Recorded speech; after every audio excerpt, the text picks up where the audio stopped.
Hey guys, so it's the time of the year again where I usually do a spring tool video. I don't remember if I did one last year. I'm pretty sure I did, but I can't really remember. I just want to show you some new tools I picked up and a few tools to avoid. So let's just get started on this. Okay, so I'm going to start with some of the simple stuff first. I think I showed this one last year's tool video or the year before. This is the best screwdriver I've ever found. It's just a Linux brand. It's got all the different sizes and 2 nut drivers in it. It also has small, straight, and Phillips, and 2 square drives on this side. It's just so handy for everything. It's always my go-to screwdriver. Okay, so what I'm going to do, I'm going to start setting things off the side as we talk about them. Okay, so I watch a lot of videos on YouTube, and one of the guys I used to watch was Wrangler Store, and he recommended these. It's Knipex, that's how you say this. And this is their pair of side cutters. This is the 8-inch pair, I believe. And I haven't even used these yet. And they're supposed to be the best quality side cutters you can use. And any of their other hand tools are good too. I even saved the box that it came in just because it was just such a good quality box. I just had to save it. I just liked it. And I wanted to show you guys. I've had this for a while. I just kept putting off making a video on this. So highly recommended. I'll start using them since I made the video on it. I wanted to show them while they were still new looking. Another fairly simple tool, I'll briefly demonstrate this. These are pliers for removing hoses off of like carburetors or gas tanks and stuff. A lot of times the hose will get stuck on there and you got to twist it back and forth, and regular pair of pliers will tear it up. Where these, they're shaped like this and they just grip the hose and you can just pull it right off. I've used these a couple times. A lot of times you don't need it, but when you do need them, these are super handy. So let's say we're going to take this hose off right here. Say that clamp's not on there, but you can get this right around there, get on there and just wiggle it back and forth and pull it right off with minimal damage to no damage to the hose itself. These are just for different size hoses. Something real simple I want to throw in here. This is one of the best oil filter wrenches I've ever had. It just makes it so handy to get to it. Unless it's on some bigger engines that the filter goes on from the bottom, you got to use the cup type filter. You can't really get in there with these, but whenever you can use these, it really makes things a lot easier. And I've been in a situation where I've had to take a screwdriver and run it through an oil filter to get them off, whereas if I had this, I probably wouldn't have had to do that. Another little simple tool, these pry bars. You see there's a set of 3 of them in all different sizes. They're handy I'd use these for changing like camshaft and crankshaft sensors, getting them up underneath there and just popping them out. And you got like a center punch on this side, just really handy. And again, they're really cheap, a Pittsburgh brand. This is a seal popper or seal removal tool. These have got mixed opinions on it, and for like changing like a crankshaft oil seal on a lawnmower engine, these work fairly good for the most part. It just depends like on the application. Sometimes these will bend or break. It does come with a replacement one. This is a Pittsburgh brand as well too. I'm throwing this in here because you see a lot of people talking about these now. But these are super handy for like say we need to make a piece of metal or wood to go over top of this. It gives you your shape. And you can trace that and it'll be like an exact match whenever you put it on there. Or if you need to go around something round or an odd shape, like any shape pretty much, so that's super handy as well. Not something you use every day, but it's always handy to have. I'll go ahead and talk about my favorite new tool. I haven't even used this yet, but it's kind of like my fidget spinner, I guess you could say. You can find these at auto parts stores, and they're also available online.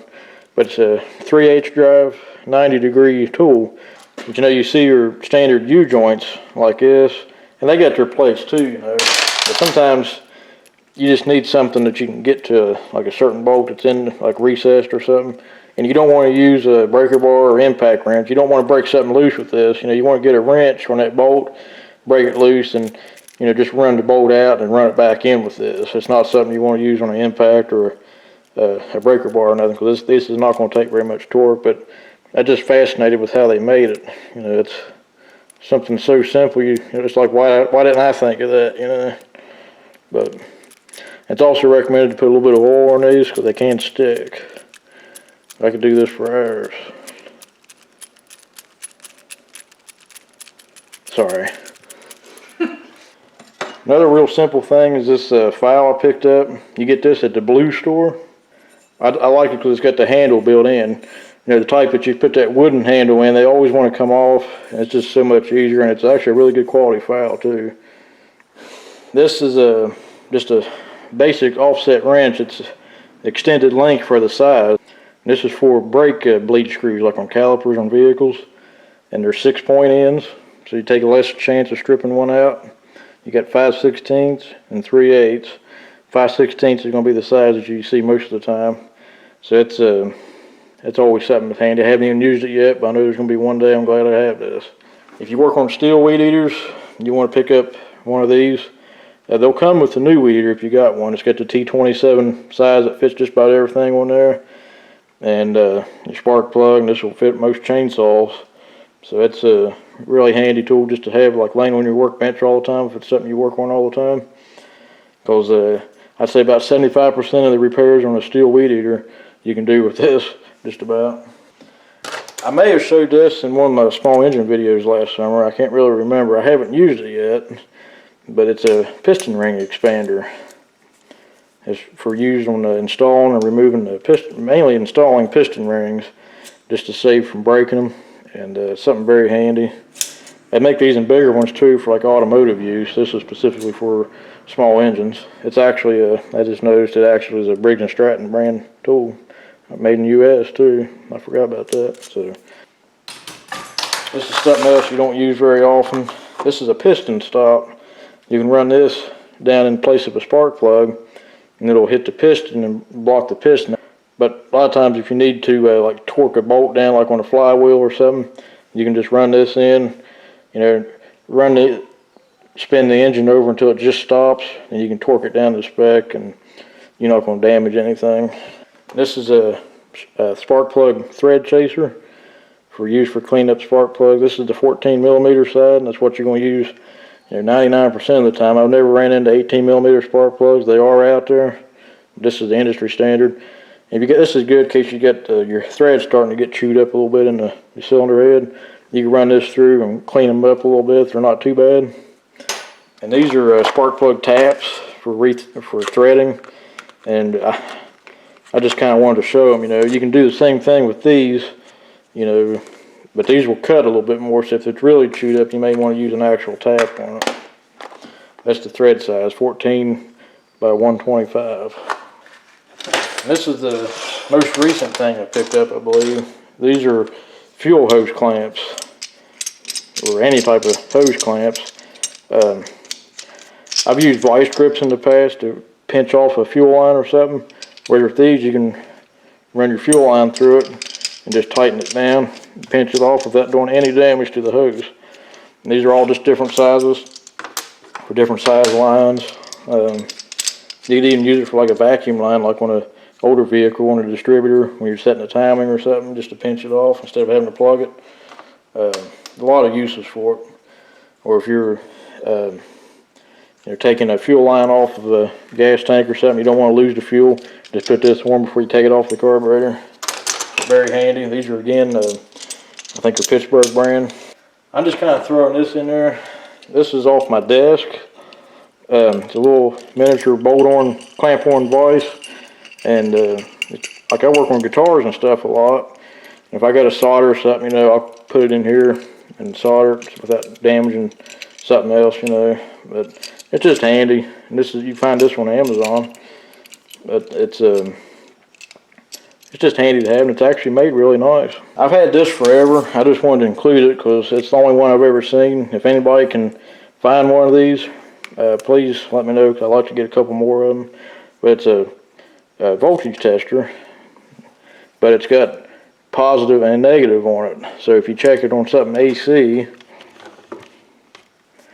this particular one goes from 3.5 up to 400 volts, AC or DC. So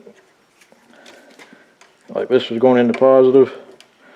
So you see with AC, they're both on because it's alternating current and it's going positive and negative. But if you hook it up on DC, 12 volt jump start. The battery's acting up on this, but it still should have enough charge to show you. You see the top one's on. The bottom one's off. So that means this is the positive side, and if you flip it around, the bottom one comes on just to indicate polarity. Super handy. Like I said, if anybody can find, I done broke this once and had to JB weld it, so I want to find another one before this one gets completely destroyed. The next thing I want to talk about is a set of knives that you can get. You buy them individually, like I said, set, but this is the main one I want to talk about as far as tool related. And this is made by More Knife. More Knife, I think is how you say this. It's a Swedish company. You see it's made in Sweden. And these are carbon steel. They're not stainless steel, so they can easily be resharpened. And this is what they call a chisel knife. Like it's a chisel end, but you can still use it as a knife. A lot of carpenters and electricians will carry these in their tool belt just in case they need to, you can hammer on this. It's what it's made for. So it's a very handy tool and super sharp. You gotta be careful with these. And these other ones are just standard knives. And they're made in Sweden out of carbon steel. And very sharp. You can actually shave with these. They're so sharp. I don't recommend trying it, but just trying to demonstrate how sharp they are. But these are all the same, just different color handles. I really like this one. And these are actually reasonably priced. You'd be surprised how cheap these are. I just want to share it with you because it's overlooked. A lot of people will see the price and automatically assume they're just cheapo knives, but they're actually very good knives. The next thing I want to talk about is some of these flashlights I picked up. This is a Streamlight dually, they call it. It's they call it a dually because it is an LED light, and it's got your main light here. It also has one on the bottom, so you can kind of light up like where you're walking, and you can run both of them at the same time. This thing's super bright. It's waterproof, and it simply runs on 3 AA batteries. Super simple, super reliable. Not so cheap, but it's a very nice light. But it's a very good light, and it's got another clip right here. Highly recommended. And this is also made by Streamline, which is one of my Christmas gifts from my wonderful wife. And it's a super bright. A lot of firefighters will use these. It has different modes in it. That's your main beam. The camera don't do justice. When you hold it in, it's the next setting. Then it's got the strobe or SOS. Then you hold it in again.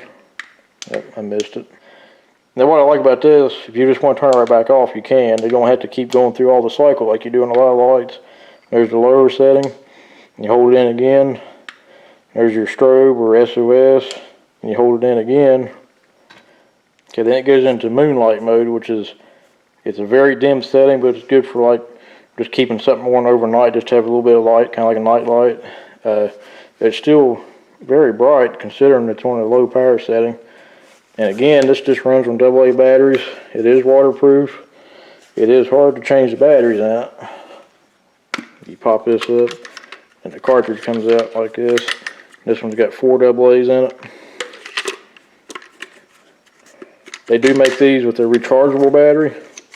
And my wife also got me this light. There's a 2-pack of them. These are, I'm not sure of the brand, but you can run that number and find these. These are rechargeable.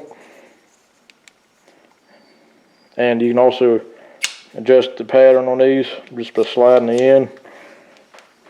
There's a dim setting, an SOS pattern, and a UV light. That's kind of interesting. And you hit it again, and this light comes on the side. Kind of like, reminds me of the dually. And you hit it again, and turn red. The camera's not really showing it too good. You hit it again, it's got a red-white strobe pattern. So that's a really nice flashlight too, and these are super bright. They're waterproof. It's got a magnet on the end. So that's really nice.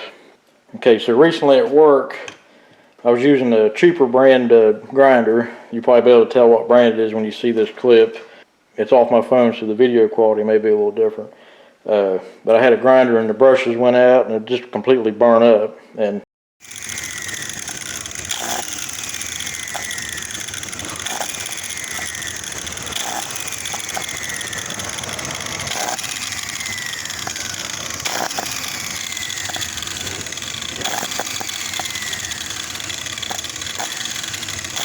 So I upgraded my grinders to DeWalt, much better quality. And you can actually use a provided Allen wrench to go in here to turn this instead of having to use the spanner wrench types. That's a major improvement there. Yeah, it does cost more, but it's going to last a lot longer. It's got twice as much power. Just the overall feel of it's better. It's got the paddle switch on it. Just a much better grinder. Highly recommended. See if I can get the model number on this particular one. It's right here. It's highly recommended. Okay, so now I'm going to get into some new stuff that I haven't even tried at all yet. This literally just came in the mail today. It's a battery analyzer made by Kazi. There'll be a whole video just on this coming up soon. This is handy for testing the battery life percentage. It'll determine if the battery's good or bad. It'll also test for cold cranking amps. It'll kind of do everything this does, your old type testers, but in a more digital format, and gives you more numbers instead of just kind of guessing at it. Nothing wrong with these. These are also highly recommended. The switch burned up on this one, and I never did fix it. And but this is supposed to be highly recommended. Project Farm, he did a video on one that looks just like this. It might be the exact same thing. I'm not 100% sure, but I am going to be doing a video on that here soon. This is something else I just picked up. This is an engine compression tester for testing compression on engines. I'm going to do a whole video on how to test compression in small engines. I've been asked about it a lot.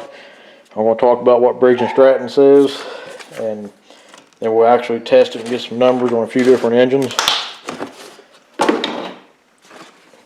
This is an oil pressure test kit, which we won't be using on small engines except for the 10 horsepower diesel that's on the tractor. We can try it on it to get an idea of what the oil pressure is reading on it. So this goes all the way up to 500 psi, which is an extreme amount of oil pressure. But that diesel engine that's on that little tractor goes up to approximately 300 according to my research. We'll be able to test that. We'll be using a truck engine to hook this up to get some numbers on it, and it'll be a whole other video just on this. It's got all different fittings and adapters to hook it up to virtually anything. So this will be another video, a separate video with more detail. It also comes with a list of oil pressures for different manufactured vehicles, and it's not going to cover everything, but it gives you some base numbers. The last thing I'm going to talk about, I've had this for a couple years, but I haven't had a use for it, so I haven't made a video on it, but I figured I'd throw it in. It's a bearing separator and puller set. Highly recommended for pulling the different types of bearings out. If you got a race stuck on an axle or something, you can put this on it, then use your puller to pull it out, and you can see how it goes in here, so you can set it up for different sizes. Super handy. This hasn't even been used yet. I picked it up about a year or two ago. I have used one at work before. It's a lifesaver. Definitely worth getting. That's going to be a little challenging to pull a bearing that big out, but it's here if we ever need it. We might pull a bearing off a pinion on a differential on a vehicle or something, It's got all different size bolts and stuff, so it's super handy. Not something you use every day, but it's one of them tools that you get in a situation you're like, glad I have it, So yeah, it's highly recommended. Well, guys, that's pretty much all I'm going to show in this video. If I think of anything else, I'll add it in between. But I just wanted to share this with you and show you some new tools I picked up and stuff I recommend. So, like I said, it'll be 3 upcoming videos on the compression testing, oil pressure testing, and the battery analyzer. So it's going to be 3 upcoming tool videos. I'll try to maybe offset them in between other stuff. That way you're not getting burnt out on tool videos. But it's just going to be some stuff coming up. So if you guys got any questions or comments or any other tools you recommend me checking out, feel free to leave a comment below, and I'll try my best to get back to you. I haven't been able to keep up with the comments here lately. I apologize for that. I hope you understand. But I'm trying to answer the comments on the newest videos right now, so just bear with me on that. So thanks for watching, guys. We'll catch you on the next video.